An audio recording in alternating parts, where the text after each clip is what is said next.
โทรเลขแสดงความสมเสยจากห้องประธานประเทศนายกรัฐมนตรีห้องนายกรัฐมนตรีรัฐมนตรีกระทรวงการต่างประเทศแห่งสาธารณรัฐประชาธิปไตยประชาชนลาวถึงครูร่วมตำแหน่งฝ่ายสาธารณรัฐสังคมนิยมเวียดนามในโอกาสที่ได้รับการแต่งตั้งใหม่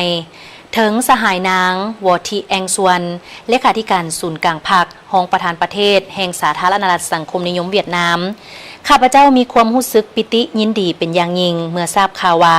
ในกองประชุมค่ำปฐมฤกษ์ของสภาแห่งชาติแห่งสาธารณรัฐสังคมนิยมเวียดนามสุดที่15สหายได้รับความไว้วางใจเลือกตั้งให้สืบโตดำรงตำแหน่งเป็นห้องประธานประเทศแห่งสาธารณรัฐสังคมนิยมเวียดนามสิ่งดังกล่าวแสดงให้เห็นถึงความเสื่อมั่นและตีราคาสูงของภาครัฐและประชาชนเวียดนามที่เห็นได้ผลสำเร็จและการทุ่มเทเสียสละของสหายในระยะผ่านมาข้าพเจ้าขอทรงคำอวยพรไซอันประเสริฐและอบอุ่นที่สุดมายังสหายมาณโอกาสนี้ข้าพเจ้าเชื่อมั่นว่าด้วยความรู้ความสามารถและประสบการณ์อันกว้างขวางของสหายจะสืบโตประกอบส่วนอย่างสำคัญเข้าในภารกิจการสร้างประเทศเวียดนามให้นับมีความเข้มแข็งหั่งมีและเจริญรุ่งเรืองยกสูงฐานะบทบาทของสาธารณรัฐสังคมนิยมเวียดนามในเวทีภาคพื้นและสากลให้นับสูงขึ้นไปเรื่อยๆข้าพเจ้ามีความยินดีที่จะร่วมเฮ็ดเวียกกับสหายอย่างใกล้ชิดเพื่อประกอบส่วนเข้าในการสุขยู่เสริมขยายสายพัวพันมิตรภาพอันยิ่งใหญ่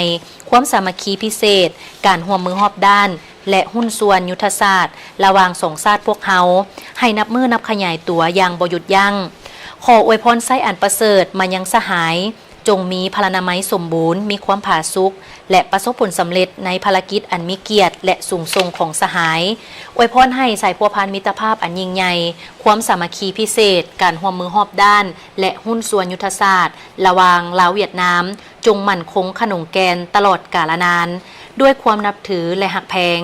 เวียงทองศรีพันดรเลขาธิการศูนย์กลางพรรคห้องประธานประเทศแห่งสาธารณรัฐประชาธิปไตยประชาชนลาวพร้อมนั่นทานนายกรัฐมนตรีและห้องนายกรัฐมนตรีกระทรวงการต่างประเทศแห่งสาธารณรัฐประชาธิปไตยประชาชนลาวก็ได้ทรงโทรเลขแสดงความสมเสยถึงครูร่วมตำแหน่งฝ่ายสาธารณรัฐสังคมนิยมเวียดนามในโอกาสที่ได้รับการแต่งตั้งใหม่